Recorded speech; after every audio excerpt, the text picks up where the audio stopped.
Here.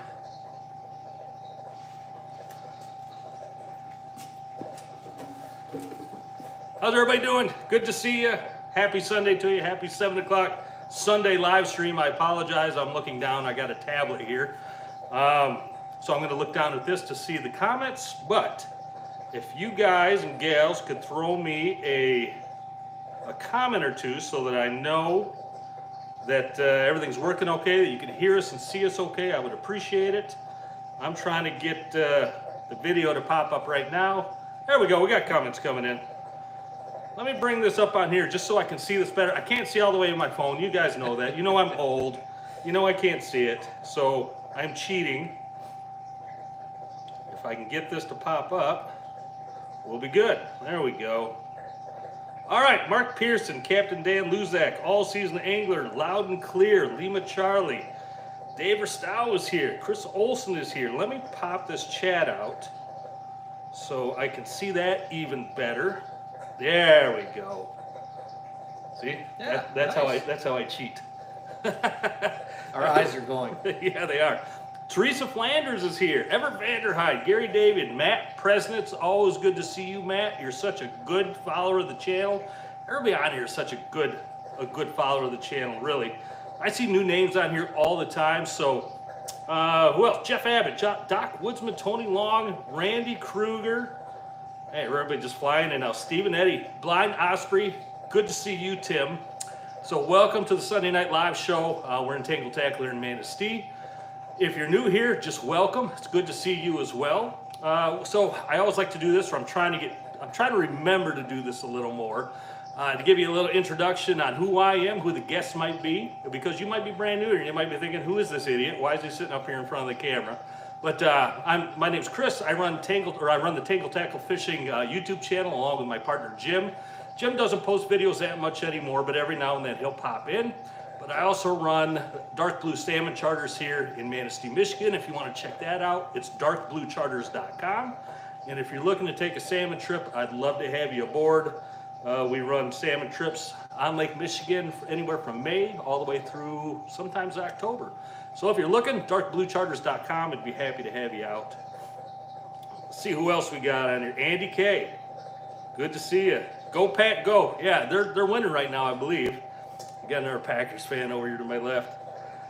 You like the Lions? No, I don't. Not a Packers fan. Oh, not a Packers fan? Okay, you a Lions fan?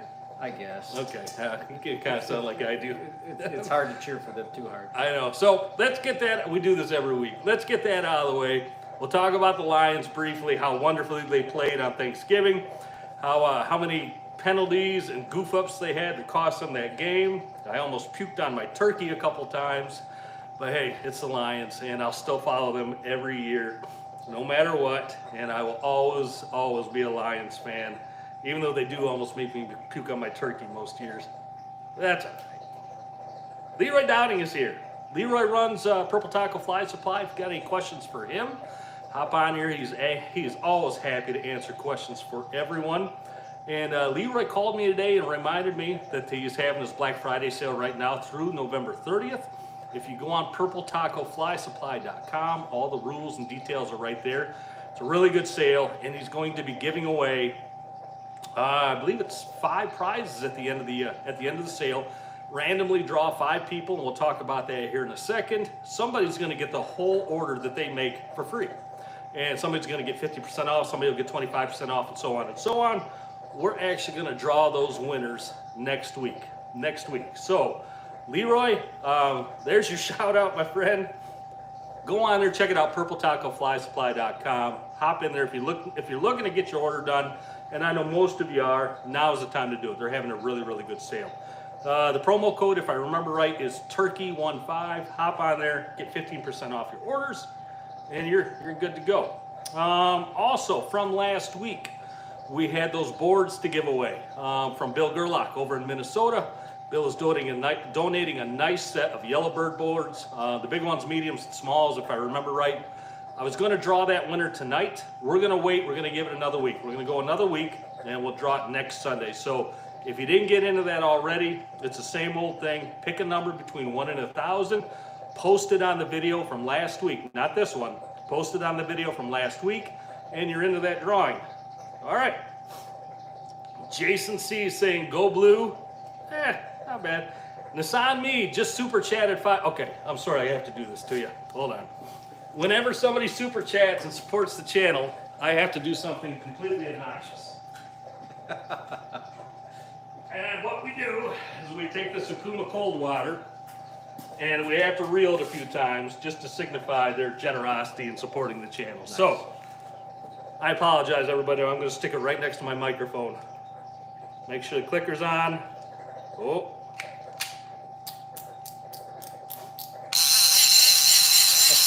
There you go. Love it. There's your super chat. Nissan, thank you so much for supporting the channel. Very nice. Yeah, I'm going to set that down there. In case anybody else wants that obnoxious noise, it'll be there ready for you. What else do we need to cover? Oh, there's Bill Gerlach on it right now saying hello. Tony Long wants to know what everyone's favorite ice fishing line is. So if you got a comment on that, post it on here. I'm sure Tony would like to know. I'm sure we're going to talk about something like that though tonight. Absolutely. We'll talk about a whole bunch of things. And I apologize, I haven't introduced this guy to my left yet.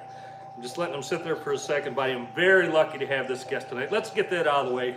Everybody, this is Captain Pat Bentley why don't you tell us the school that you're representing today? Oh, certainly. I, Captain Pat Bentley from Bear Lake, Michigan. Summertime, I work on the Sandpiper charters out of Onekama. And in the wintertime, I am pro staff for Mark Martin Ice Fishing Vacation School. So we're going to get a chance tonight here to talk a little ice fishing. Yeah, I'm very lucky to have Captain Pat with me here tonight. We're going to talk about ice fishing gear tonight, and then hopefully, schedules permitting, he'll be back next Sunday. We'll talk about ice fishing tips and tactics. But we're not gonna give up anything that you're gonna hold for the school or anything like that. Oh, sure. No. I can say if you guys are looking for an outstanding school to go to, I mean, we're gonna touch the tip of the iceberg here.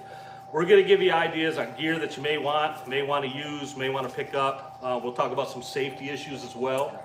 But if you really want to deep dive into this thing, look up Mark Martin's Ice Fishing School. Go out there. It's a 3-day school, if I remember right. 3.5 days. Yeah, and I mean, it just sounds like a great time with really good people. I can vouch for a lot of the people that I've talked to have gone to those things. Like I said, they've talked nothing but good things about it. So if they wanted to find this school, how would they do that? Probably the easiest way is to just go to Google and type in Ice Fishing Vacation School. It'll be the very first thing that pops up, and it'll take you right there. It'll have the dates, email contact, phone numbers to get a hold of Mark at, because you'll deal directly with Mark to get things set up. That's the best way to do it. Yeah, yep. From what I've heard, I've never met Mark myself, but I've always heard what a great guy he is.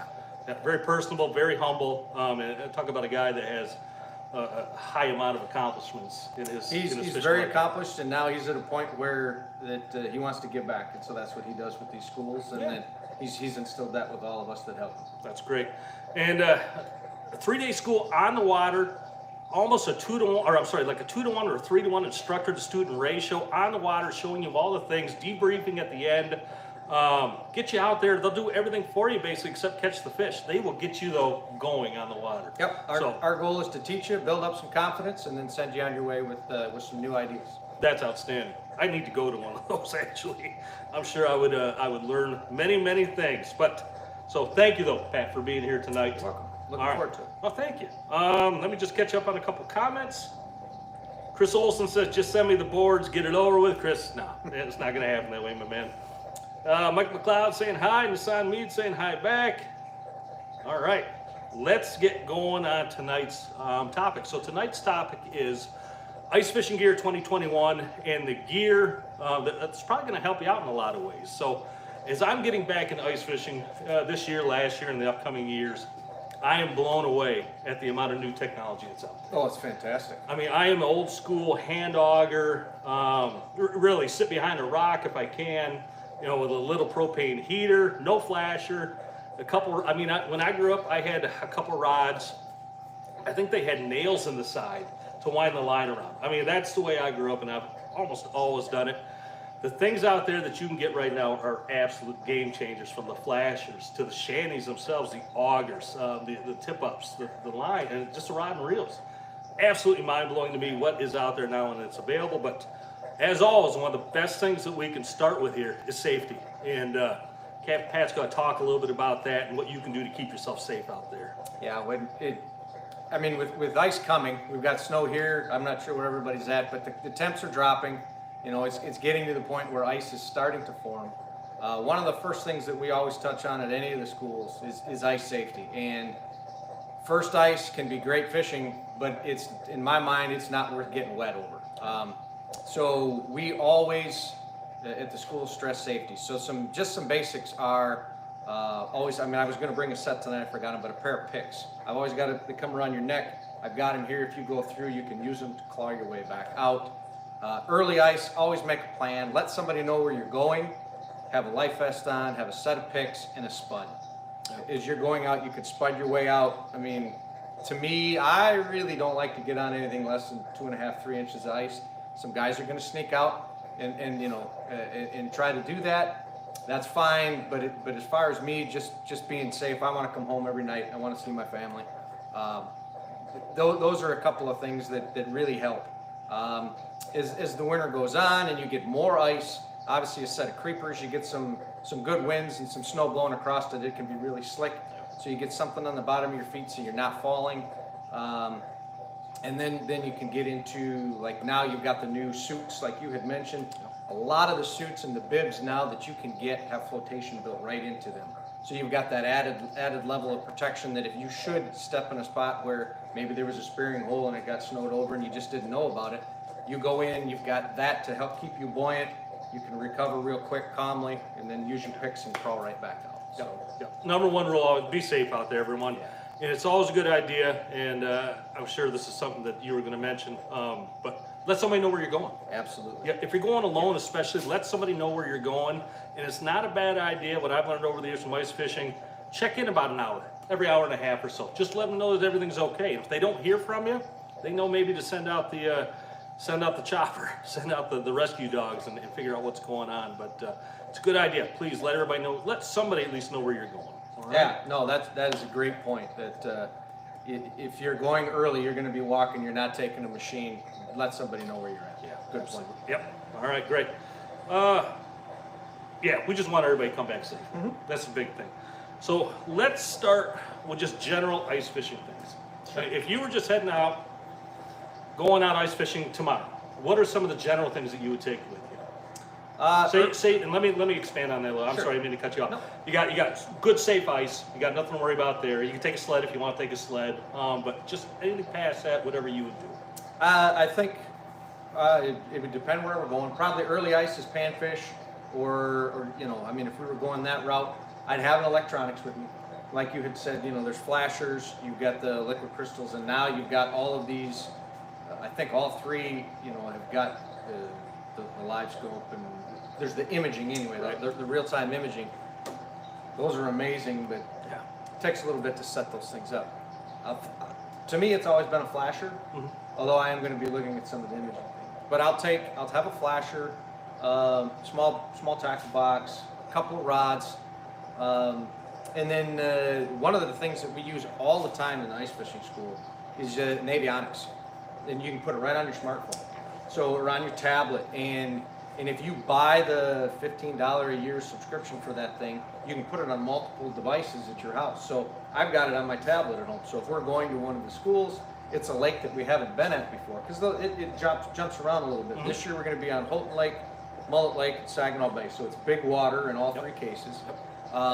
Lots of places to go fish. We're gonna use the Navionics to narrow down where we want to go. Absolutely. But I'd say early ice, you're probably going to be slipping onto a canal someplace or off from a weed bed looking for some panfish. I'm going to probably have some waxworms and some spikes, little teardrops, those types of things. You're going to want a rod that's really sensitive, or a little bobber. Same deal, spud. Probably carry a hand auger, or you can use one of the drill augers. Sure. My partner, the guy that I fish with all the time, he has got a little 6-inch that if we're pan fishing or perch fishing, we know we're going to drill a ton of holes. He's got that thing along, and one of us is popping holes, and the other one is coming along with the electronics looking for fish. Yeah, that's one of the biggest thing I think people, they'll put themselves in a corner on augers.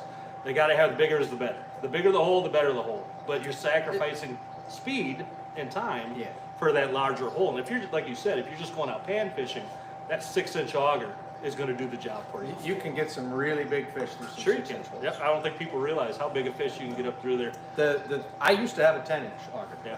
And one of the things that we found is that those holes, your boot can go, especially a guy like me with a size 10, I can go right into one of those things, and that's not a good. We've seen some issues where you've needed help to get back out. So I like the 6 or an 8-inch hole. Now, just in general, talking about rods and reels, the most basic of equipment. I know you brought some with you. Yep. Would you mind just showing a couple Oh, of those absolutely. things and let people just see some of the setups and talk about the pound test of line that you use and just a general overview. So we'll start with the Panfish Rod. I've got a long one here, but as you can see, it's got a very sensitive tip. All kinds of manufacturers make them. This is made by Bigfoot. It's a custom rod that they built for me. But it's got a very quick tip on it. I put a real quality reel on it because, and I have done really well on this for bluegills and perch. Mm-hmm. And you can sit there. It's got the tip. You can see it. I've got a high speed reel. Now on the reel itself, I've got 2 pound test line. Okay. Generally, I'm using fluorocarbon on that. Okay. And if you hook something bigger, obviously, with that, if a pike comes in, generally with those teeth, you aren't going to land them anyway. No. You But can pretty much say goodbye to that. Teardrops, or like on this one, I've got a little. It's a Haley type. I think it's made by Sitka. I can't remember the name of it, but just a simple little, jig like this. One of the things that I also put on there, because with bluegill fishing especially, we're low light. I saw that on there. We've got There's the little UV light, so as you guys can see, hopefully you can see that right here on the handle. I can charge up my jig. Now it's got a nice glow to it. That is a really good idea. Now, where did you get that light at? The light is made by Rapala. Okay. You can go right to Rapala's webpage and order them. I don't know. I've got several years out of that without changing the batteries, but I also have those on my walleye rod. Same deal. Great idea. Just a simple way to get some glow on. So great idea. Now you mentioned 2 pound test. What manufacturer line do you have on there? generally I'm running Suffix, but that's just because I've been associated with Normark. Suffix and is that's where it Suffix comes is from. good. But it's a really good line. I would say if you're getting a good quality name brand line, you're going to be fine. Yeah. Irregardless if it's a braid, if it's monofilament, or if it's floor, you're going to be fine with that. But And I've had really good luck with Suffix. Yeah, Suffix is good. Yeah, absolutely. Use it on the salmon boat all the time. Yep, great line. The reel. I mean, I know it's a quality reel. Can you talk about the manufacturer? It's a Fluger. I picked this up. Actually, I got it right here at Tangle Tackle. Yeah. I was talking with Bud, the owner, and I said, hey, I want a really nice, one of these inlines that I can just fish. It'll drop, come right back up. He recommended that. I liked it so much, I bought a second one. So they're a great reel. It's a very high speed retrieve. So when we're, maybe doing some deeper water, 40, 50 feet, fishing for perch, I can get right down fast, and it comes right back up, just as quick as you put it down. I've seen a lot of those go out the door here, and I've heard nothing but good things about them. Oh, they're fantastic. Yep. They're built very well. They have an excellent drag on them, and just a good quality reel. And that's one thing, like you mentioned, getting a pike on there, or even a good stout walleye, even with 2 pound tests, with the right reel, there's a good chance you'll get it in. If you're patient. Yes. Yep. If you got the right technique and the experience and not overzealous on the rod, you might have a chance of getting that thing The in. hard part is staying calm. Exactly. Yeah, exactly. Now, what's the length on that rod?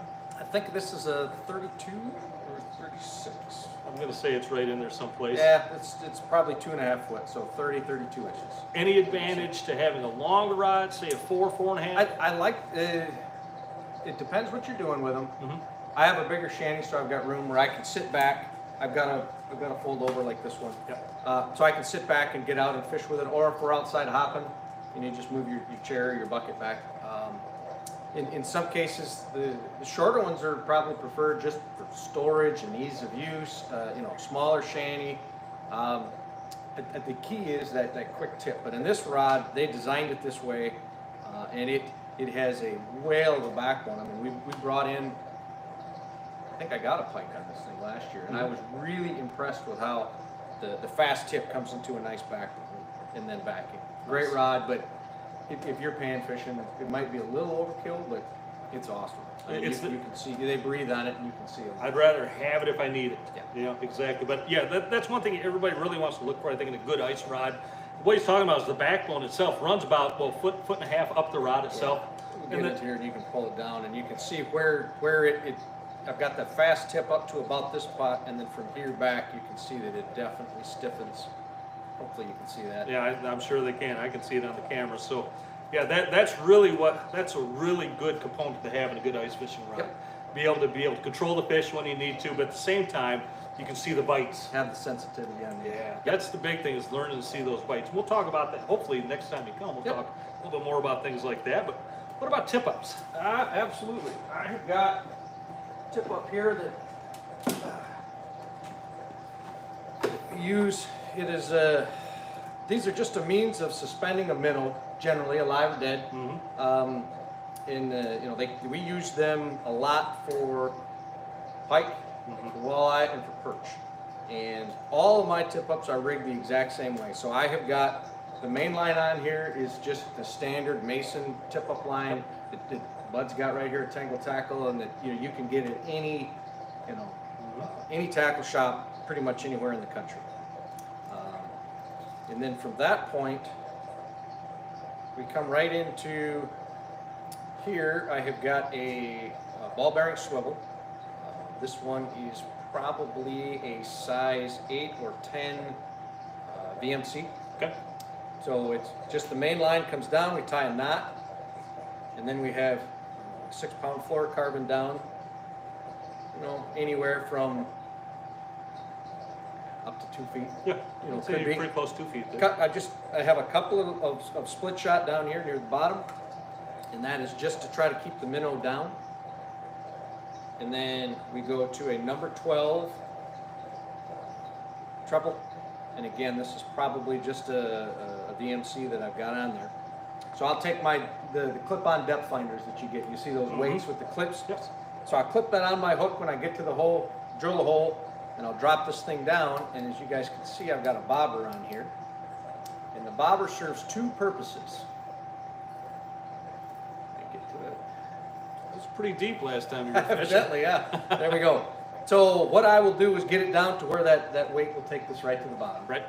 And I'll clip my bobber on, and then I will measure, this is going to sit on the top of the ice, so I'll measure off this to know that that's then bottom. Right. And then I'll generally go 15 to 24 inches up off bottom, generally using a blue shiner. Mm-hmm. Depends what we're going for, but you have that blue. And then when you set it, this sits here. If your flag happens to go off, you look out and the flag is up. You come over and the bobber is just sitting right where you guys can see it here. Probably a wing trip or something, just, a perch might have nibbled it. You might want to check and make sure your minnow's still good, but you know that you don't have a fish on it. Obviously with this thing, if it's spinning, you can see that above the ice. But if you look down and your bobber's gone, the other thing that Mark taught us with these is that a lot of times a walleye will grab that minnow and he'll swim off with it. So you'll come up and your dial will be spinning, and then it stops. And they'll spit that minnow out, try to reposition it into their mouth. Well, sometimes they just don't pick it back up. And so what this bobber does is, assuming that the fish didn't swim way shallow or way deep, I use a little bit bigger bobber with just the hope that it will pull enough to keep that minnow close to being coming up off the bottom. Somewhat suspended. And if he flutters a little bit, a lot of times that will get another strike. I watched Mark play with a fish one night. He's like, I don't think he's there, and he'd pull on a little bit, and he's like, oh, he grabbed it again, and then more line would go out, and he played with it for 10-15 minutes, and sure enough, by the end of the night, he had caught that fish, and it was a nice walleye. Absolutely, yeah. That's one thing I learned growing up. Actually, my stepdad Bob taught me is when that fish takes that initial run on a tip up, and it just stops right there. That line is still completely to the side of the hole. Bobber's gone. You know it's taking it out. Let it sit there for another 20-30 seconds, and a lot of times, like you said, they're going to spit that minnow. They're going to position around so they can take that thing usually head first into the mouth, because that's the way they generally want to feed on those things. So if they spit it, let it sit for a sec. And generally, we'd see them again, taking off again slowly, and that's when we would set the hook. Absolutely. We always learn never to set the hook on the initial run. Yep. Is there a reason for that? Well, if you're set up like this, it's because they don't. Sometimes you can get them, sometimes you can't. It just depends how the fish has a hold of your minnow. Exactly. Now there are quick strike rigs, and like I say, this setup is not. We're not running it targeting big trophy pike. Mm-hmm. We will catch pike on it. We'll catch walleyes on it. But I was at Mullet Lake a couple years ago, and I got a really nice pike on this, and it took us a while to get it in. We had to be patient. Mm-hmm. One of the other pro staff guys last year on Houghton Lake, he caught, I think the thing was pushing 20 pounds if it wasn't. It Beautiful. was a huge pike, but again, he was very patient with it because that's when he had the same, on the end, the 6-pound test, Right. fluorocarbon leader, and that tiny little number 12 treble. Right. Yep. If you're patient, it will work. Absolutely. I think people sometimes overestimate the strength of that tip up. It's a stout setup. It's got heavy duty Dacron, Yep. line on there. But your terminal end is typically 6 to 8 pound monofilament. Yep. And that will break. The chain's going to break at the weakest link, Mm-hmm. and that's very often going to be that leader. So, just because you got that thing on that 30-pound Dacron doesn't mean you're gonna horse that thing all the way up to the hole. So, what's the manufacturer on that tip up itself? This is made by Frable. Okay. And I think Bud's got probably some right here that are made by them, but you can get all kinds of them now. There are 3 types of basic tip-ups. Mm-hmm. You've got this one, which is just kind of a fold, and it pops, and you're literally ready to fish. You have the older style, that are the wooden, that you kind of got a cross that sits. The old cross framers. And they still work. They do. And then they've got some now that are a foam ring. And the idea of that is that it keeps the hole from freezing up while you're fishing. Yep. So you got a foam ring that sits around it, or you can get, there's one right there. Yep. Something that looks just like this. It serves the exact same purpose. This is insulated, it sits right over the top of your hole, with the thought being that it will keep the hole from icing up. You can see there's some insulation on it. But it's got the same basic premise that this thing has got. It's got the main shaft. The spool is going to be below water, and you'll have a spindle that comes up above. So one thing I'm going to throw out there, just because I've seen this happen, if you're using a tip up, how many rods do we get in Michigan? 3. 3. Yep. Remember, you get 3. That includes your tip up. I've seen people brain dead that thing before and think, oh, I forgot about my tip up, and I'm jigging a dead rod, a dead stick rod, and I'm jigging 2 other rods in the shanty. Your tip up still counts. Don't make that mistake, because that CO is not gonna believe you when you say that you just forgot or you didn't know. All right. Everybody, so let's do this. We're going to talk about a lot of other things. At the end, we're going to do a Q&A session. Whatever questions you're going to have for the captain, he's going to answer. Let's just hold off answering or asking any questions until we get to that point, because I don't want to be rude and interrupt him as he's talking, and I think the best time for us to do that is all at the end. So, because I'm getting a few that's coming in right now, and just want to make sure we get to everyone. So, all right, rod and reel, you got another one in your hand. You just mentioned a dead stick rod, and that's when I typically go out, we're going to walleye fish. I'll have a tip up set, outside the shanty someplace. If we're on a weed edge, it'll be further down the weeds. If we're on a drop off, maybe it's a little deeper, a little shallow. If we're fishing a point, maybe it's right on the end or up on the inside corner. But in my shanty, I'm going to have 2 rods. We'll have one it's rigged identical to a tip up, other than it's got a slip bobber on it. So again, I've got a number 12. I've got a couple of split shots. I come up to the same ball bearing swivel, and then I've got my slip bobber that sits on here. And again, we'll set the depth with a bobber stop above the slip bobber. So again, it's going to run up off the bottom. I want it 15 to 18 inches up. You can go higher, and sometimes in clearer water we do. Like Mark always says, fish, walleyes or pike, their eyes are on top of their heads, right? So if they're cruising at 15 inches up off the bottom and you've got it set below, they're not going to go down to it, but they'll be able to. They're always looking up. In this widget, we put. A lot of times we'll put an extra split shot, because what we want is for this one of the other pro staff members is a retired teacher, and so he's fabulous with describing this stuff, but he wants the bobber to be neutrally buoyant. So when that fish takes it, you don't want this bobber sticking out of the water so that most of the bobber is up. He wants it right around that ring that you can see here on the top. So on this one it's black. So you want it sitting right there. So we add weight till we get to that point. Right. And a lot of times those blue shiners will, they'll pull it down and it'll come back up. Pull it down and it'll come back up. But it's a different drop when you get the fish on. We catch a lot of fish just doing this. You'll be jigging and you'll bring a fish in and he's interested but not that interested in what you're doing, and then there's an easy meal, 4 or 5 feet. Sitting right next door. 4 or 5 feet away. So these rods, the rod itself is fairly stout, just simply because the bobber is showing all of the action that we're going to need. I've got just a simple reel on it, and in this case, my backing is a fire line. So I've got it's probably Suffix 832 tied right into that small barrel swivel, and then again I've got fluorocarbon 6-pound coming down to my lead. Okay. And so the premise behind that is minnow on the treble most often, dead or alive too. I've seen it work both ways. And really all you're doing with that, because it's called a dead stick, is you're just setting it to the side. I put this into the rod holder, sit it right next to me, and just open the bail. Yeah. And a lot of times you'll be jigging away and you'll be working a fish, you'll see it on your electronics, and you look over it and the bobber is gone and there's line just coming off from the reel. Right. At that point, it's just like fishing a tip up. So you let them run, stop, let them go again, and then you flip the bail and set the hook. Yeah, absolutely. That is a deadly, deadly rig. Yeah, so these are, a lot of times these rods don't have to be anything special. Really what you want is a decent drag on your reel, and you want, we've gone to running the fire line just simply because it's so easy to use and it doesn't stretch. So if you're not paying attention, that fish does get out of ways.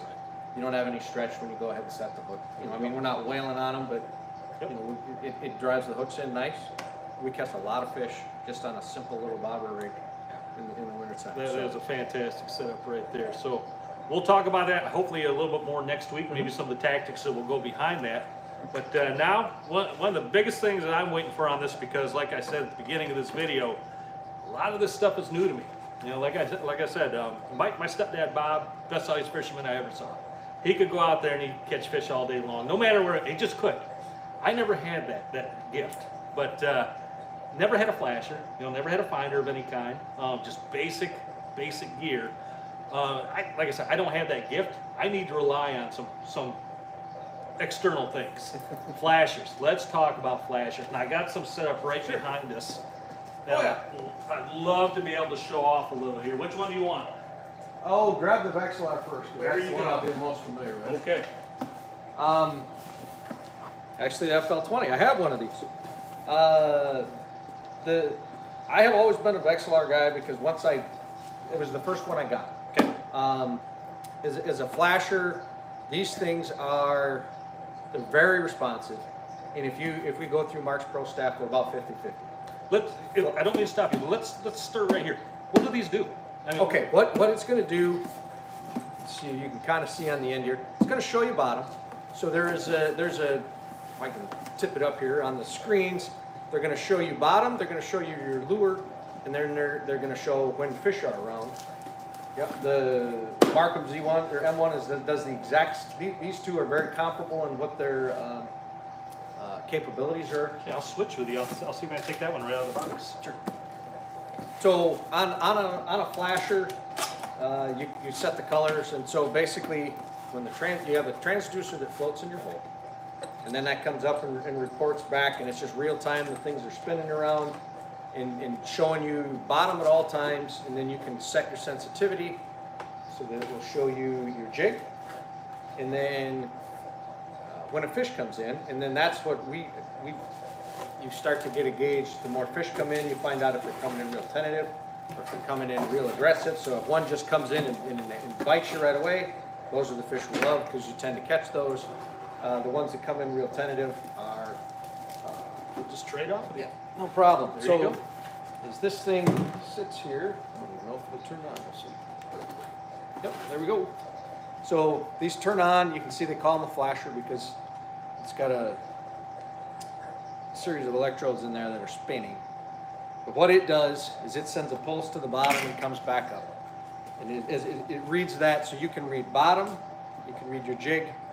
And so on these, typically, bottom is going to be right, or top, right by your jig. You know, your hole is here, and you'll go down until you hit bottom. And then you can see your jig intermediate on it. And then when a fish comes in, a lot of times they'll be up above, and you can work up to them. They're very responsive. They're very quick in that you lift, everything is all real time on there. Sometimes on some of the liquid stuff, there's a slight delay, but you know, as far as flashers go, I know for a fact that the Vexilar, the FL20, has got a zoom on it. So if we're in 15, 20 feet of water, you can zoom into the bottom 6 feet and blow that up and make it look bigger. So if you've got a fish that comes in right belly to the bottom, you can see it. Sure. You know, you can see that color change on here, which indicates that there's a fish there. Then you can try to work him up. Or if you're perch fishing and it's 40 feet of water, and you bring your jig up, and all of a sudden you can see 3 little perch come up. You know, if they're small, or you get 1 big mark that comes up, because these new ones have got, and I think it goes with all of the manufacturers, but the separation between fish is just absolutely amazing what they're able to do now. So one thing I'll throw out there, and I'm going to ask you about this. Yep. You mentioned earlier about the Navionics. Yep. How you can put that right on your phone. If you don't have that, and you go out there and say you just got a hand map, and you think that you're in 20 feet of water, and you set your stuff down, how would you know you're in 20 feet of water unless you depth checked it in some way? That will give you depth, correct? Absolutely. Yeah, so that's a nice thing to have right off the bat. Yeah. Because you might not be where you think you are on a lake. You might think you're one place and you're 20 feet off, and that's 20 foot of water difference. Correct. Yeah, you could be trying to work an edge, trying to work a weed bed. And if you don't know your depth, that Vexilar or that flash is going to pay dividends. These things will work. Another little trick, especially early ice, when you don't have much ice, we'll bring a water bottle along. If you put a little water on the ice, and this transducer is wrapped up in plastic, but you can set that right on the water, it'll transmit right through the ice. That's genius.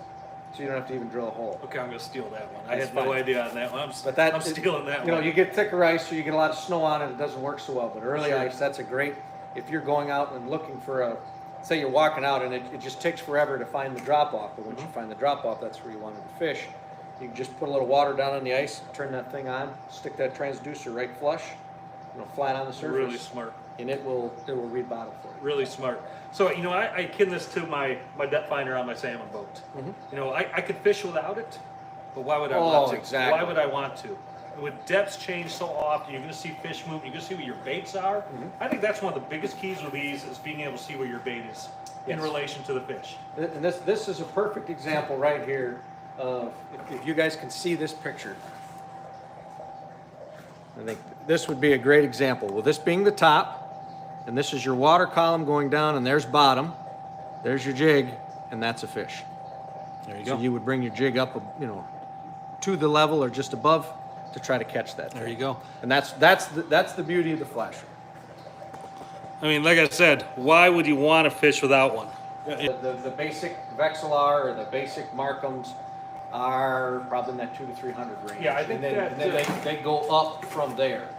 Let's take a look here. That, I mean, the FLX20, it's a $500 investment. Yep. That's not cheap. No. But like a fish hawk or a good other piece of equipment on your boat, Yep. you're going to make that investment.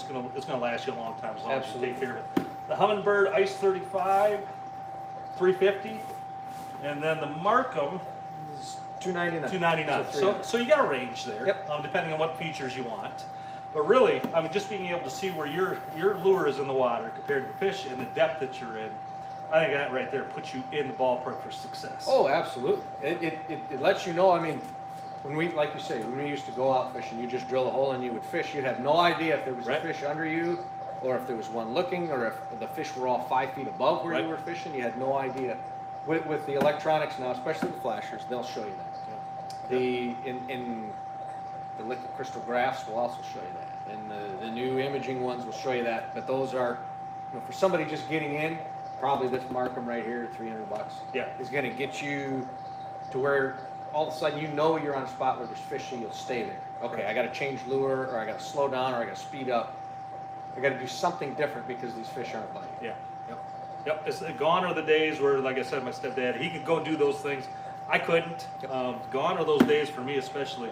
And your range there, anywhere from like $250 all the way up probably $1,000, and then some of the new imaging new systems ones are $2,000 to $3,000. $2,000 to $3,000. But boy, are those absolute mind melters. If you're bored sometime, you can go and look on, I mean, YouTube. We're obviously there today, but you can look at any of these manufacturers' web pages, or just look up some of the new imaging stuff and the videos that they have out there of the jigs and the fish coming through them. You can see them on here, you can see them on a flasher or on a liquid crystal, and you can also see them on those new imaging ones. But I think anybody that, I mean, honestly, it depends on what you want as an angler, what you want to spend. I think even your most bargain basement level flasher puts you at least a step above where you were. Oh, I fished the entry level Vexilar for years, and with great success. But you knew the fish were there. Yeah, that's the key right there. Yep, that's the key. All right, so great session on that. We'll talk about those. I'm sure some people have some questions on those. But let's move on to. I mean, you can't fish without a hole, right? That's true. So let's talk a little bit about some augers. And I know you said you run a gas auger, correct? I have a 4-stroke Strike Master. That it's one of those that it's not broke. I haven't fixed it yet. It's a great auger. It's like starting a little toy, but it cuts fantastic. But the new stuff that is out there, and I'll be honest with you, I think I am the only pro staff left that Mark's got that is running gas. I think everybody else has gone electric. And there are a couple of ways that you can go electric. Razor makes some, Ion makes some, Strike Master makes some. You can go with an electric on any of them in different battery sizes, which is really cool. I had mentioned my neighbor. He has got an adapter similar to this, not this exact one, but you can put your cordless drill on it. And generally, I think you would want 20 volt is what we recommend, or what the manufacturers recommend to throw on here. And you can put that right on like a razor here. That would be your normal hand auger. You would just unscrew the handle portion of it.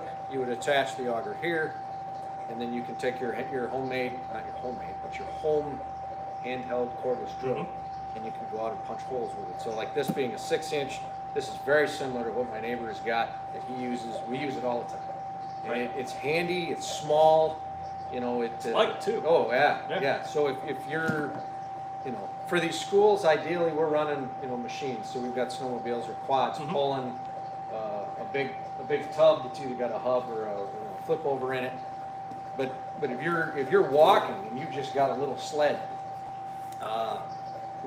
weight can be an issue. And so if you've got your flasher in there with a battery, and you've got an auger, and you've got your stuff, it can add up to just right.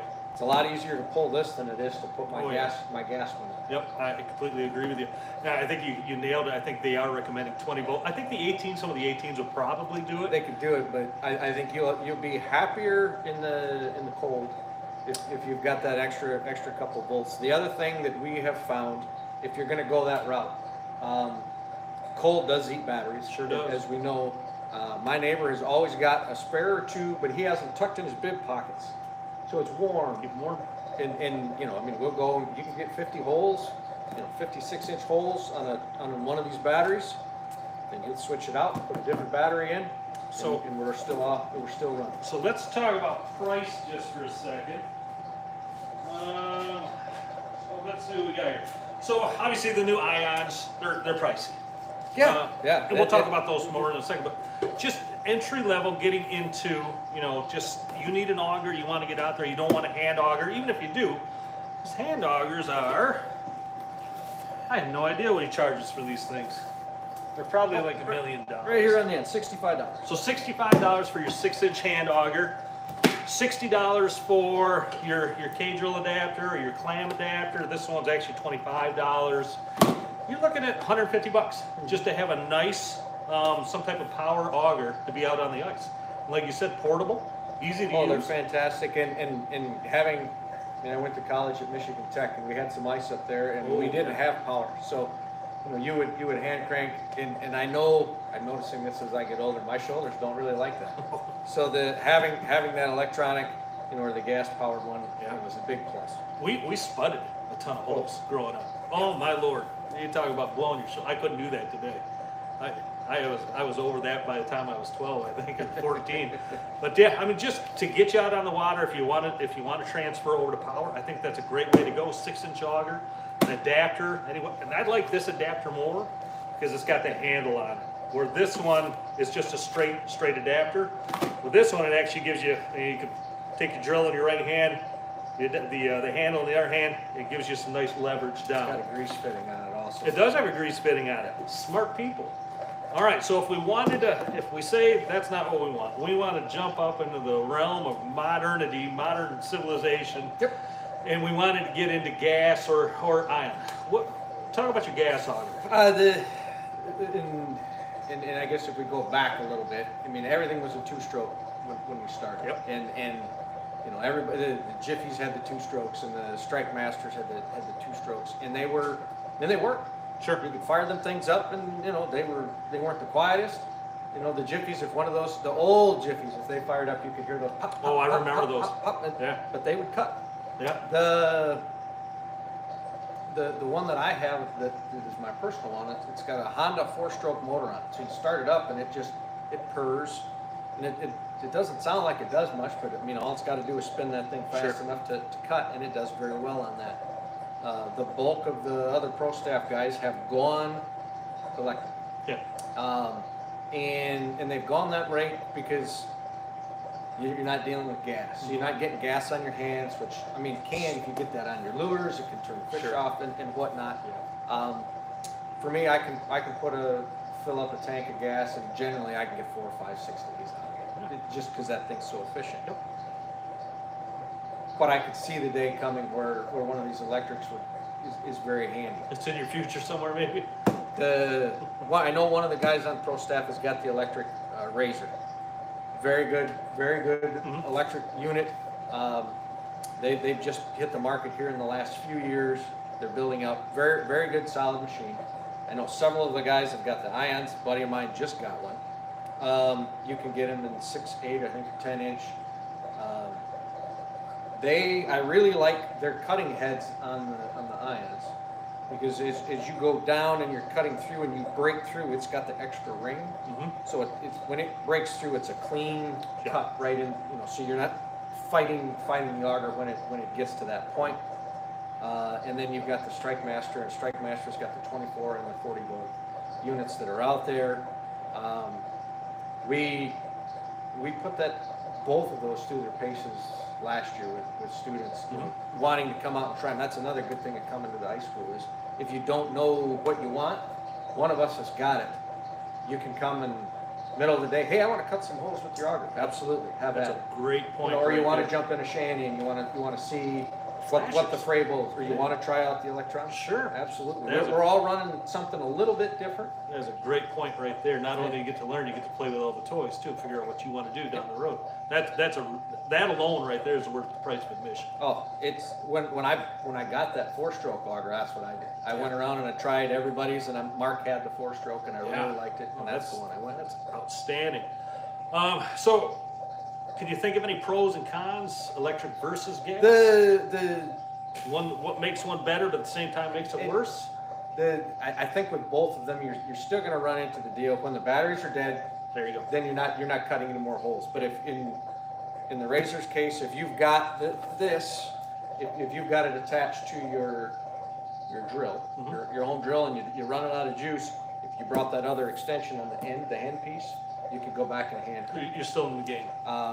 With the ions, with any of the electrics, the electric Razor, the electric ion, or the electric Strike Master, I think when the batteries are done, you're done. You're done. They've got quick chargers and this and that, but that's the downside to anything electronic, is that could be the end of it. Right. With the gas augers, they're pretty reliable, but again, at the same time, you're dealing with gas. They cut very well, and you've got a motor. So. Somebody's asking, does anybody else hear the ringing? And what they're hearing, it's not the minnow tank. Somebody gets the minnow tank, but it's not. So the owner of the shop I don't know why he is growing. It's not anything illegal. It is. I think he's growing onions, to be honest. I don't know what they are, but I know they're not illegal. But that's what you're hearing. You're hearing a little water drip over there in his hydroponic system. So no, it's not the minnow tank, but that was a good guess. Whoever said that. Blind Osprey said that. And Mark Pearson said that. Yeah, but that's what it is. So, gas auger price range. I know for a fact that Strike Master doesn't make them anymore. Okay. If you're gonna go, which is what I have a Strike Master, a Honda Lake. They don't make them anymore. I think everybody is going the way of the electric because you can.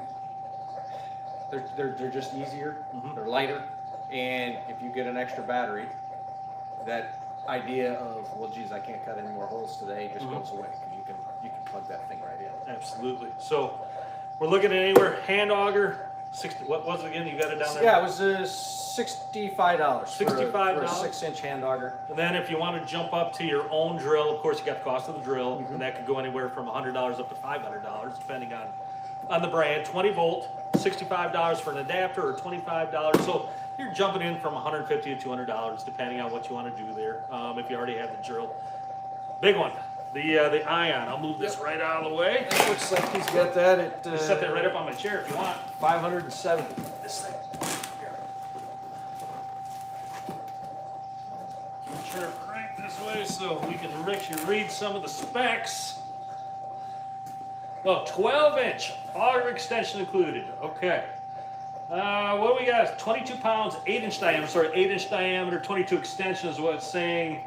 You got the power head, 5-hour 40 max battery, battery charger, cast bottom auger, and the depth extension. So you get the whole package right there. Yep, and it's saying you can drill 1,600 inches of ice per battery charge. Okay.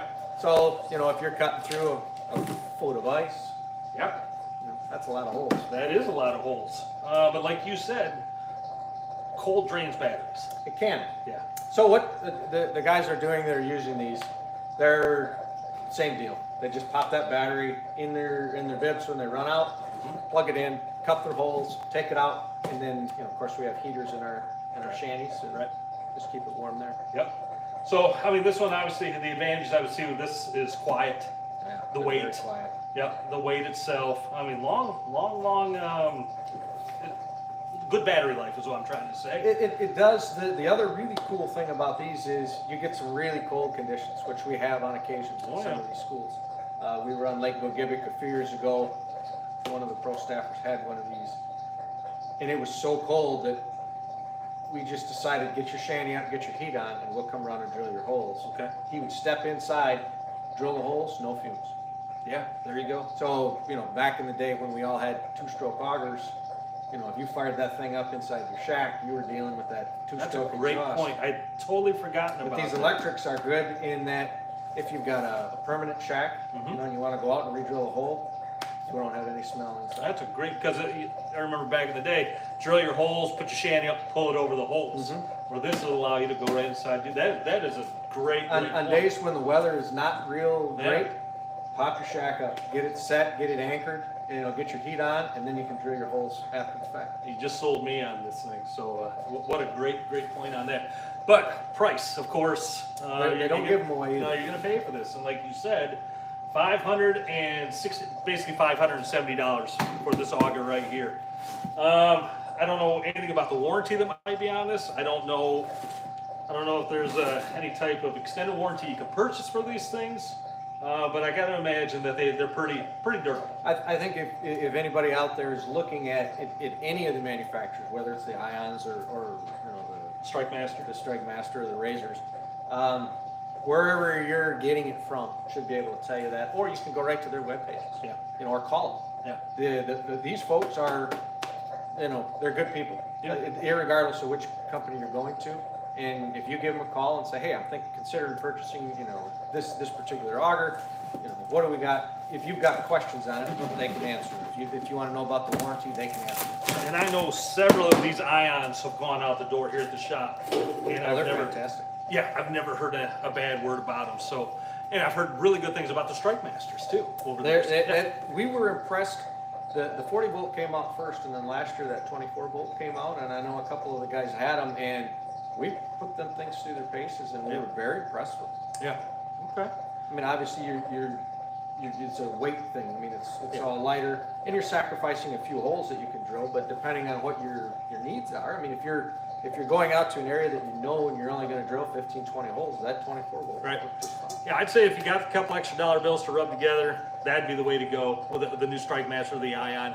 If you're more in the budget, of course, you can go to the hand crank, maybe find a used gas auger. I see quite a few of them all the time on Craigslist and eBay and things like that. Yep, Marketplace on Facebook, Yeah. any of those places have got somebody's got one of those for sale. Yeah, and then for about that same amount, though, I think for buying a used gas, you could probably go with the drill attachment and the auger itself. Yep. And I think that might be the way I go this year too. I don't know if I want to drop $700 or $600 yet on this thing, but for a couple $100 going with the auger and the attachment, I think that's a great way.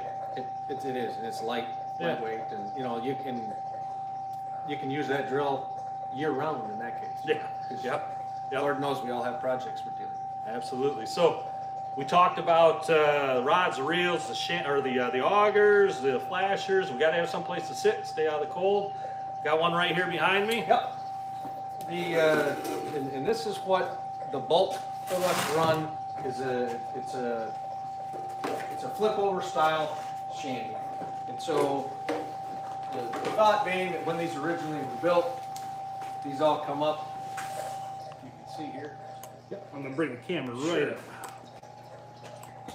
These they set up and it all collapses into one big tub. You can pull it by hand, or for the school generally we pull them with a machine. If you open this up, the new ones have got doors built right in them, but I think for our purpose. Hold on a sec, Pat. I'm just gonna grab this camera. Yeah. And we're gonna go right with you here. Cool. All right. Okay. So yeah, go ahead.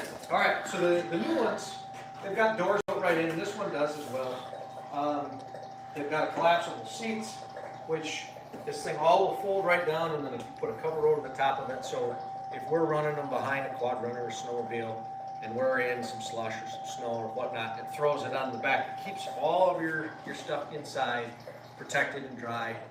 You get to where you're going to fish. You've got your rods, your tip-ups, your heater, your lunch. It's all sitting right in here.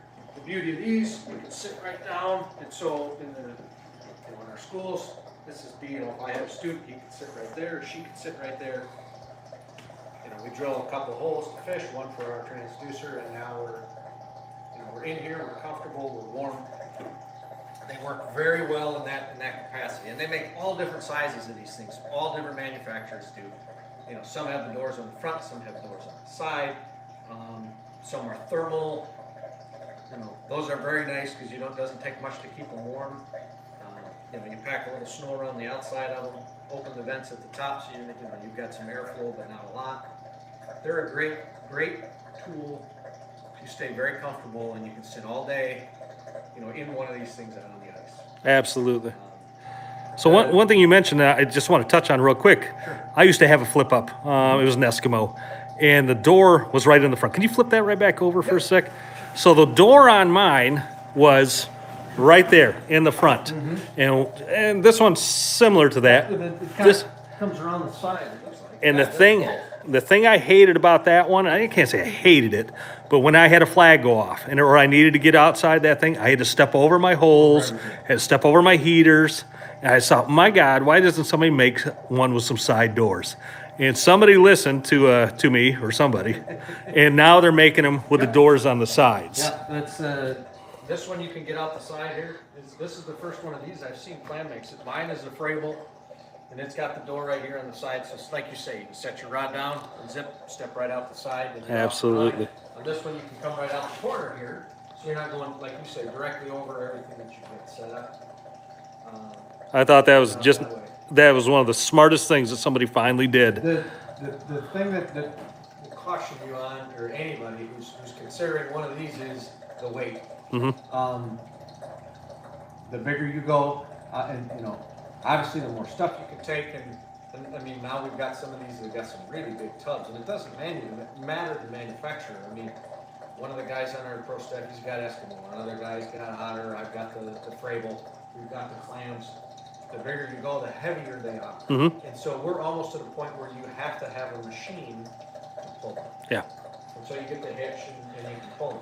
The smaller ones, I mean, they go right down to one man. All of them make, something that's just light and easy that you can pull out, flip right over, or leave it. Like on this one, you can leave it halfway up. So you get a really nice day with a light breeze. Mm-hmm. You put the back to the breeze. You can sit here and let the wind go around you, and you can fish.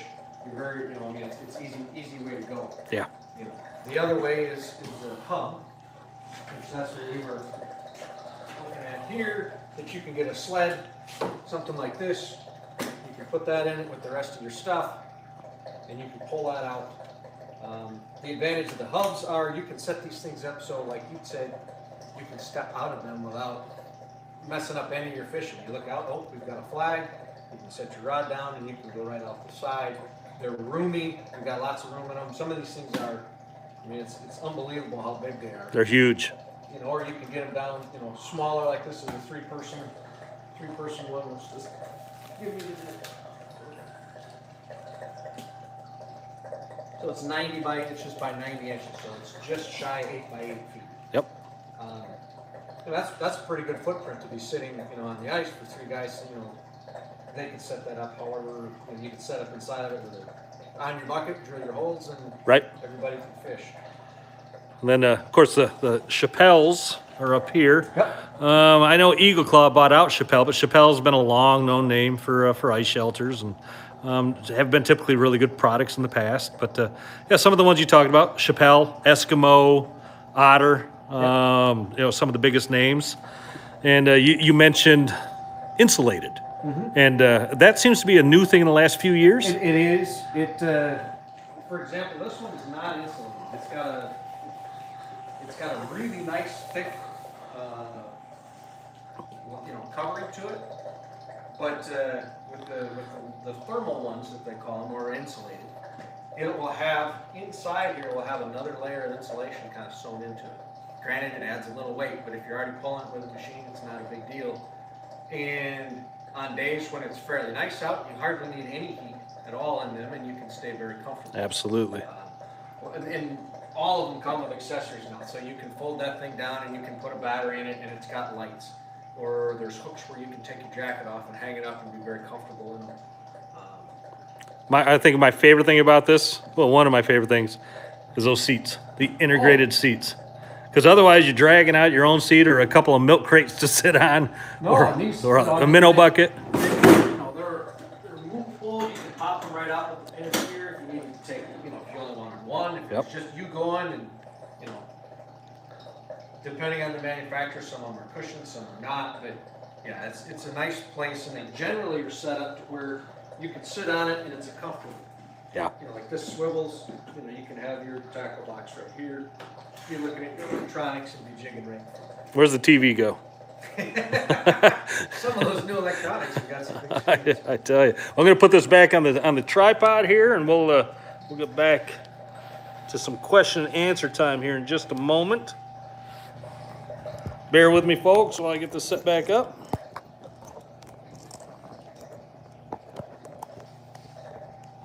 All right. Okay, let me move this back out a little.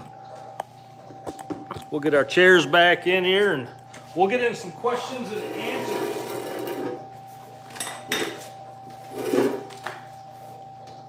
So, one thing I wanted to ask you, if you don't mind, make sure we're in focus here. There we go.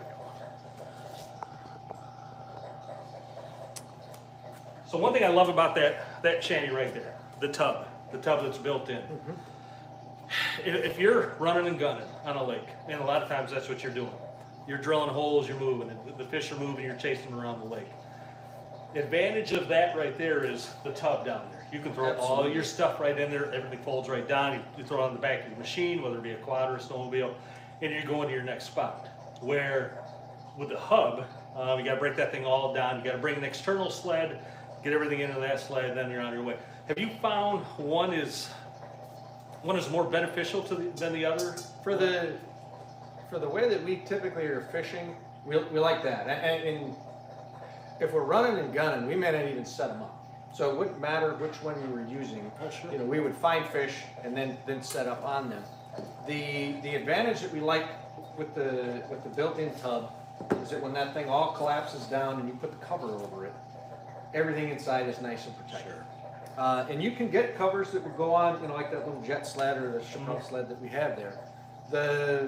You get some nasty weather, you know, you get some high winds. We leave them hooked right up to our machine, so they're not going to blow away. You can flip the thing over, throw another ice anchor into it, and you're there and you're good. With the hubs, they're lightweight.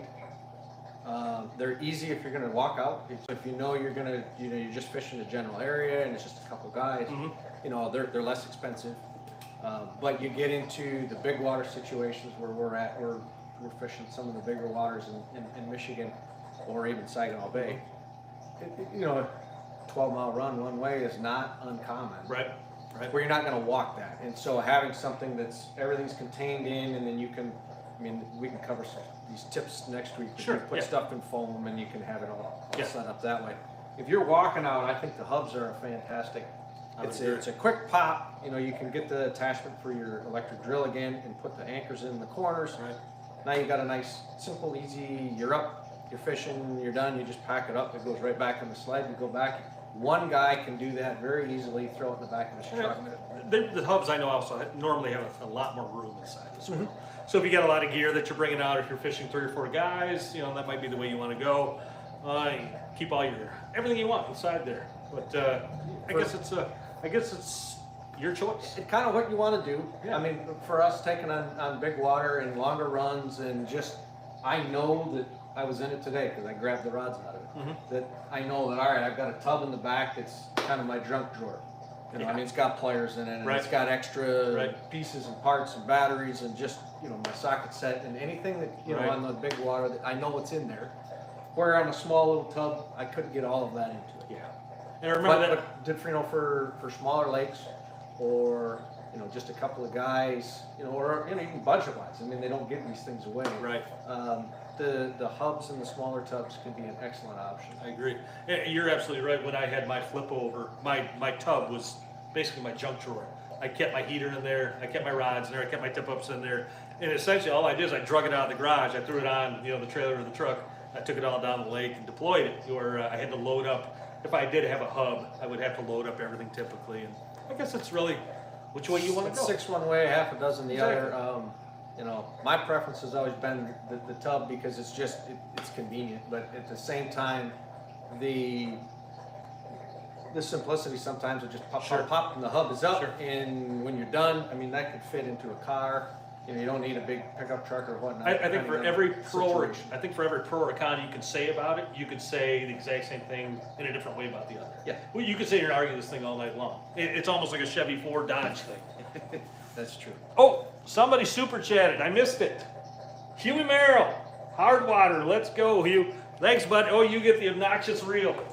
Where'd I put it? It was right there. Yeah, where'd I put? Oh, there it is. There you go.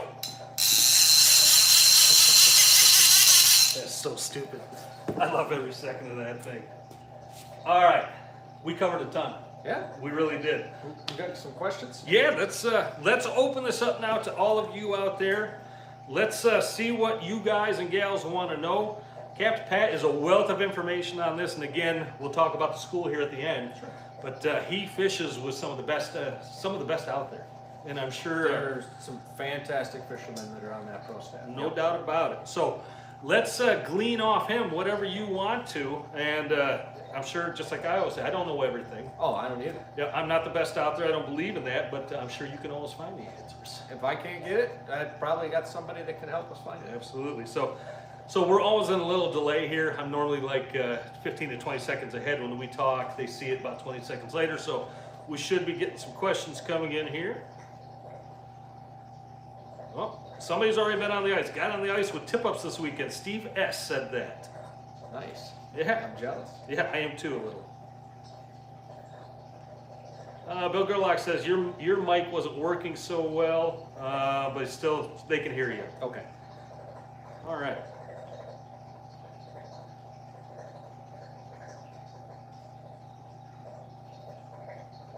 All right, here we go. Well, Bill Gerlach says, thank you very much, Captain Pat, for sharing the knowledge. You're welcome. Mega Mike says, when pouring water on the ice for your transducer, do you need clear ice? Yes. Okay. That's why I say it's a good early ice trick. As that ice gets thicker or you get snowpack on it, obviously it doesn't work. But for early ice, that's a really good way to not drill a bunch of holes and sneak out. That's genius. I'm going to steal that one for sure. And oddly enough, the questions, comments, or the question section is pretty quiet. Normally we get some really good ones on it. I'm surprised. Maybe we just gave out too much information. There was a lot we covered right there in a short amount of time. Greg Moose says, what is your target depth for walleye, and what bottom features do you look for on a map? That's a good question. Great question. Ideally, we're about 15 feet. And it's going to depend on the body of water, but if I use Houghton Lake as an example, which is, I mean, here locally we've got Bear Lake and Portage Lake, Manistee Lake, you know, all different bodies of water, but if I'm going to go and start, I'm going to start 15 feet of water. Features that we're looking for. Generally, we're looking for a steep break, so a good drop off. With the bottom of that drop off being about 15 feet of water, that's a great spot. If there's some deeper water next to it, that's even better because they'll push. What the walleyes are doing is they're going to use that deep break and they're going to push bait up against it to feed. We're going to look on if you get on a lake map, we're going to look for points. So right out on the tip of that point, so any fish that's coming one way or coming the other, that's going to go around it, a tip that's in 15 feet of water, or those inside corners where that point comes back into the, to the main shoreline. Those are ideal spots. Not just walleye. I found a lot of pike over the years. Any predator fish. Yeah. I mean, you can catch smallmouth through the ice, but pike and walleye will relate, kind of to those things. So a really good weed edge. Out in 15 feet of water also is a really good place to start with. Absolutely. Great answer, great question. That was a great question. Yeah, Greg Moose has a great question. Thanks, bud. Leroy Dowdy says, do you use wire bobbers? If so, what is your choice? Wire bobbers. I'm not familiar with a wire bobber. I'm not either. Oh, sorry, Leroy. Can't help you on that one. Maybe there was a typo or something. Mega Mike says, thank you for the question, or the answer to the question. Hugh Merrill says, not so much a question as a tip. Tungsten slip sinkers over the swivels for tip-ups. Definitely worth it. Yeah, I would agree with him on that one.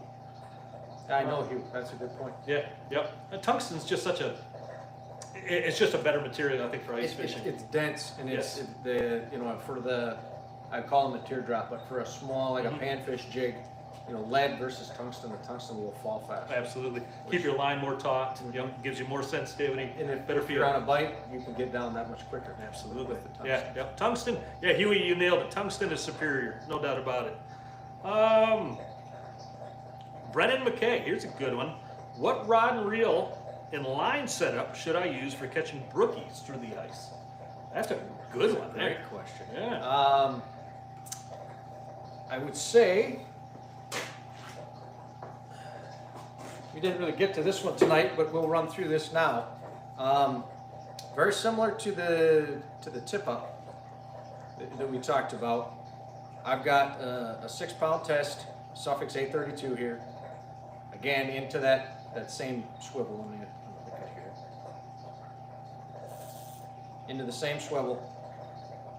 And then I've got 6-pound fluorocarbon down to a snap. So it's not a snap swivel up here, it's just the swivel. And then to a snap. If you were jigging, I would think that this setup for brookies, because generally that's going to be in clear water, a lot like a lake trout. That would get you started jigging. So if you were jigging a spoon or something along those lines, I think something along those lines, and then a rod that's stiffer, with a tip that you can see on this one. It's got a lot more backbone in it. And here, this is another, they built it for me. It's a custom Bigfoot rod, but it's, something that's got a tip that's fairly staunch like that, with a good backbone. To me, that would get you rolling. I agree. And then, you can go from there. Especially if you're jigging spoons. Yep. Give you that. That'd be a great, great way to get after them. Great question. Let's see. We got a few more rolling in here. Brennan, yeah, that was a great question, my friend. So, Steve Eddy. Ooh, this is a good one. Depth to fish for Atlantic salmon. Ooh, this might stump you. I know the lake to fish them in, but I don't know the depth for the winter. So he says he has good luck just under the ice at daylight when the sun first hits the ice.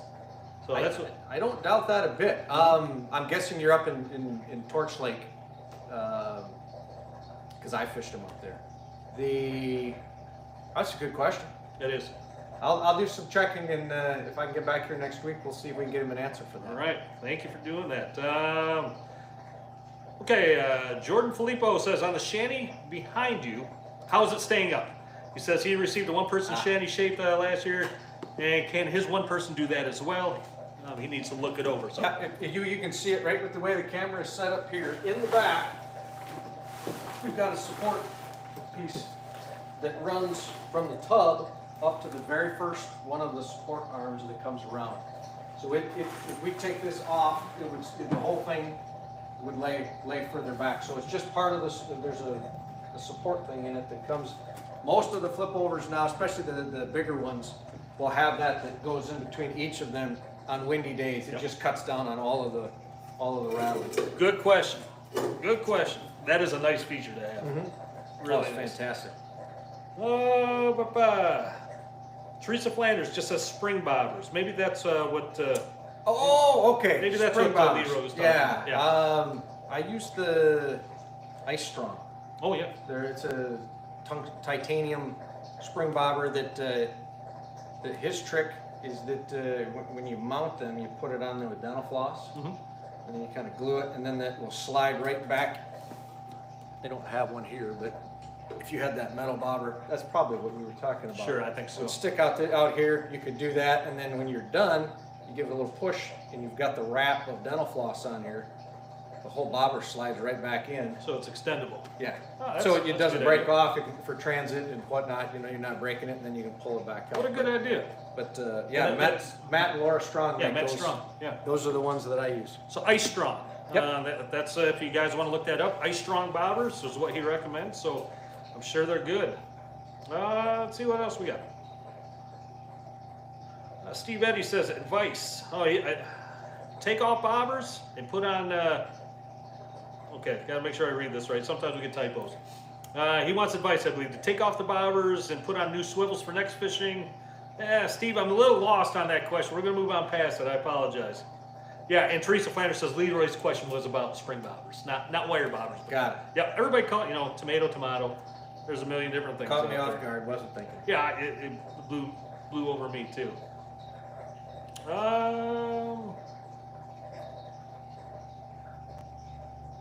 Steve Eddy says I think Steve's just giving some good advice here to the people on here because he's saying dry your tip-ups out every night so they're not frozen the next day. That's a great point. That is.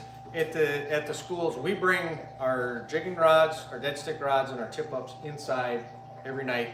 If you leave them, that's a really good point. If you leave it in your shack and typically you're ice fishing and we're going out the next day and you don't bring it in, the water that's on those lines is going to freeze, and then you've got ice crystals, and you're dealing with that until it gets thawed out. Been there. Oh, that's a great point.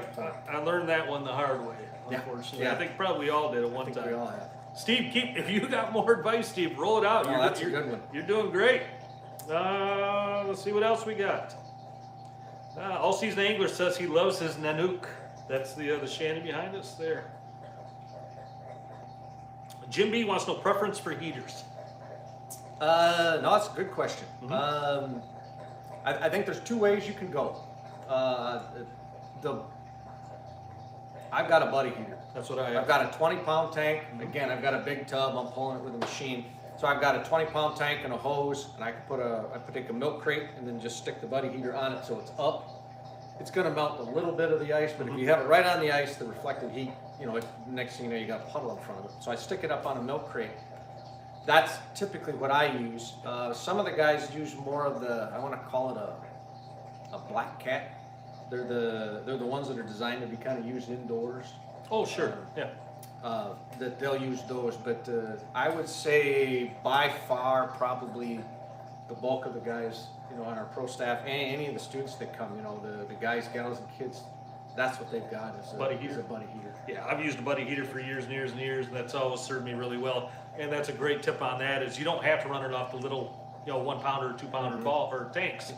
Get the line set up, get the external tank, get that external kit, and you can set that tank outside, run it in it. Yeah, it's a great tip.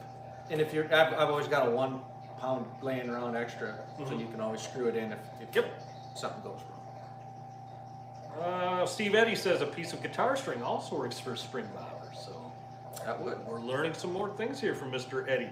Thanks, Steve. Keep it up. Greg Moose again. Another good question. What's your opinion on using the new ice plastics versus live bait?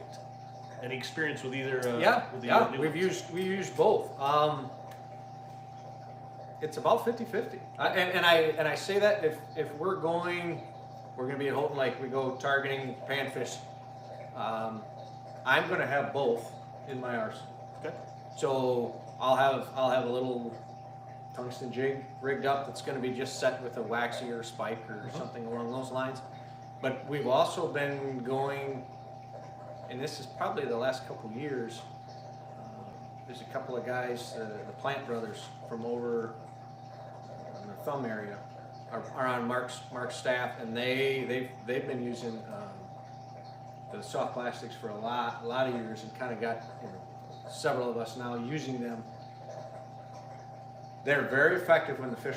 I mean, it can be great because you're not changing bait. You don't have to worry about bait. You're just and bang, they'll bite. They don't want them every day, and that's why I always have live bait along. But they're the new soft plastics are fantastic as you get them with the scents and whatnot. But yeah, if you've got that tail sticking out the end, it's just you hardly have to wiggle that rod and that's going. Yeah, they got a lot of action to them. Those are great. What do you think of durability? Better than live or worse?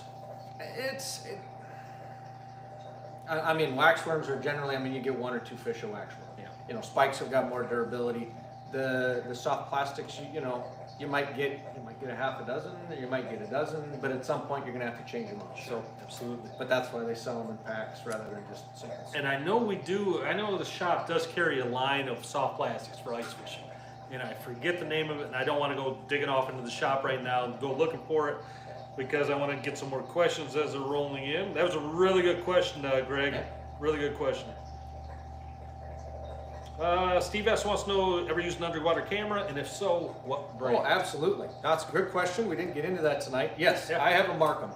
I was going to bring it tonight, and I didn't. I just thought we would cover rods. It's they've got several different. I mean, it's just a small, simple handheld. We throw it down there. We're looking for weed cover. But there are a couple of the guys, the pro staff guys, that they use that as religiously as they use their electronics. They want to see how their lure is acting underwater. In the past, I've had an AquaView, and the new AquaViews are excellent too. I mean, the clarity on these things is unbelievable. But what it can do is it can also help you determine that mood of the fish. I mean, if a fish comes in and you're able to see it on camera and you see how it reacts to what you're doing, you know if they're turned off, if they're so and you got to trigger them a little bit, or if they're just it's feed time and let's go. Find that magic, whatever twitch or whatnot. Yep. Or you can, like you said, you find if you're blowing them out of there too, you're doing something wrong. Yep. That's another great question. Yeah, cameras definitely.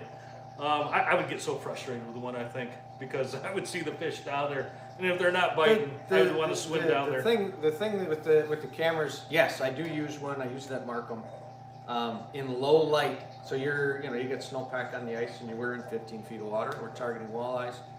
It can be hard to see, and we don't ever turn the lights on because we've not had any luck with that. But I agree with you on that.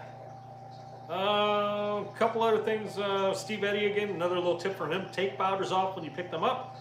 So when you fish shallower water the next day, you don't have to pull all the line, back through your bobbers. So yeah, just set up for the next day. Bill Garlock says the puddle from the heater becomes a mini live well. It can. I guess it could. Place to put your beverage, maybe. Yeah, exactly. Huey Merrill said another fluorocarbon for leader. Thumbs up.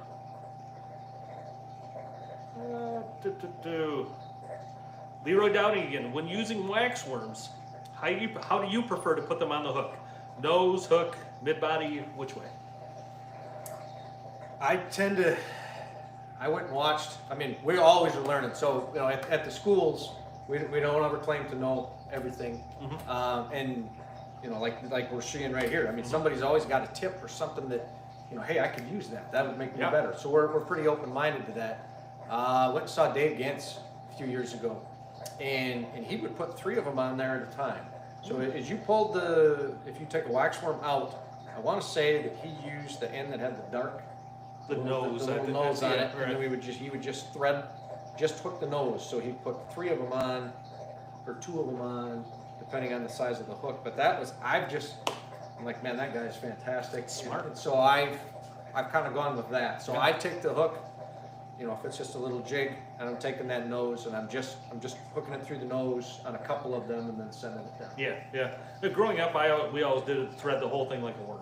And I've done that, you know, if we're fishing smelt, I'll do the same thing, But I found you lose a lot of wax worms doing that. You'll blow them up. yeah. Yeah. But if you're gentle enough, you can definitely make it work. Oh, somebody did another super chat with a comment. All Season Angler says, I wonder if a fish hawk would have a place in ice fishing, especially Lake Superior, when they get Saysh, S-A-Y-S-H. I'm not sure what that is, but hey, I have no idea what the answer is to that, but I think...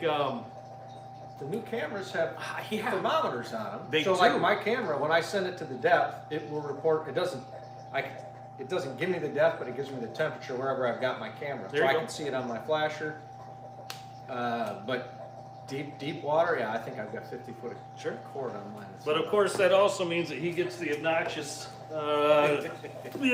cold water. So All Season Angler, this is for you. Thanks, buddy. I appreciate it. Don't ask me how that started. That's all right. I like it. That's my favorite sound. That's mine too. Steve Eddy says, another tip, dead bait with slack line right on the bottom works great for Lakers. I agree with you on that. A lot of fish will go right down and eat it off the bottom. Oh, a seiche. I'm sorry. A seiche or a seiche. All Season Anglers, it's the tide created by the wind, which is the big water flow that we had here a couple years ago. Oh, yeah. My apologies. Yes, you're absolutely right. Mark Pearson says, when walleye fishing, they only use the head of the minnow, which I've seen many times. Yep, I exclusively do that as well. Yeah. All right, comments are winding down, questions are winding down, and we've been at this an hour and a half. Has it really? Yeah, it goes by pretty quick. So I want you to please give another plug out for the school that you're working at. Absolutely. The school is the Mark Martin Ice Fishing Vacation School. We're going to have 3 sessions this winter. We're going to be on Houghton Lake first, then we're going to go to Mullet Lake, and we're going to finish up at Saginaw Bay. If you've got any interest in this, it's a great Christmas gift. We get all levels of people coming in as students. So we have husbands and wives and kids coming. So there's men, women. Doesn't matter what your level is. If you have equipment or you don't have equipment, we have ways to take care of you on that. If you Google Ice Fishing Vacation School, it'll take you right to Mark's page. Mark, right on that page, has got the dates of the schools. It's got his phone numbers. You can give him a call. He can answer any other questions that you got. Get you. If you've got interest in it, he can get those questions answered, and then. And you said that we'd love to see it. Yeah, no doubt. And you said you're trying to limit it to what, 25 or so anglers per? Roughly 25 students per, because then that gives us. It doesn't overwhelm anybody. So as pro staff, we'll have 1 or 2, maybe 3 students with us tops for the day. We encourage you to hop around between pro staffs. You can, like we said, you can jump into our shanties, you can check out our electronics, you can use our gear.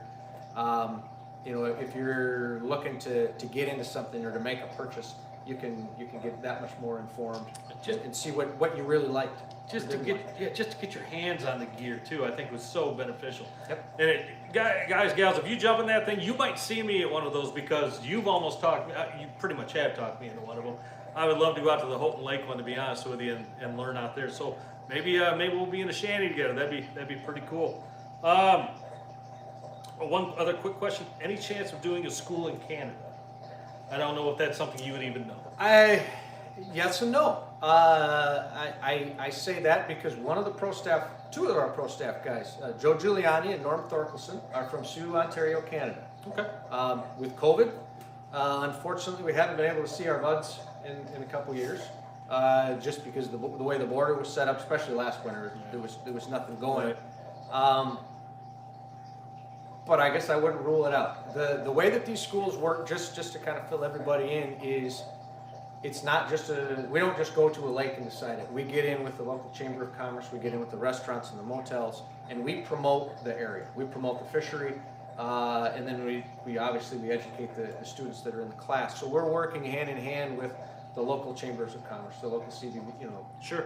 just any of the business development that's going on to try to help promote, restaurants, motels, anything where the ice fishermen coming to that community would Absolutely. be of benefit. Yep. So if there's a spot like that in Canada, I would say reach out to Mark. If you've got a community that would like to have him, I'm sure that he would entertain the option. Provided that things calm down with the border, so we can get there. That'd be a great opportunity. I would go to a Canadian ice fishing school in a Oh, heartbeat. geez, would that be fun? Would that be fun? That would be a blast. All right, we're going to sign off. Hey, if you like what you saw in the video, just leave a comment. Maybe leave a thumbs up. That helps the channel. And if you haven't subscribed, please do so. That helps the channel just a tremendous amount also to let everybody know when I do these Sunday shows and when I get these amazing guests like Capt. Pat here and other guests that we've had.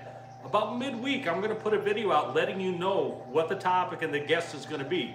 If you subscribe and hit that bell, the notification bell, you'll get alerted every time I put that video out. You'll be ready for that topic. And if you want to ask questions even before then, you can post those questions right on that video, and I'll have them all set for guests like this. So that's a great way for you to help support the channel and get more people on here like Capt. Pat.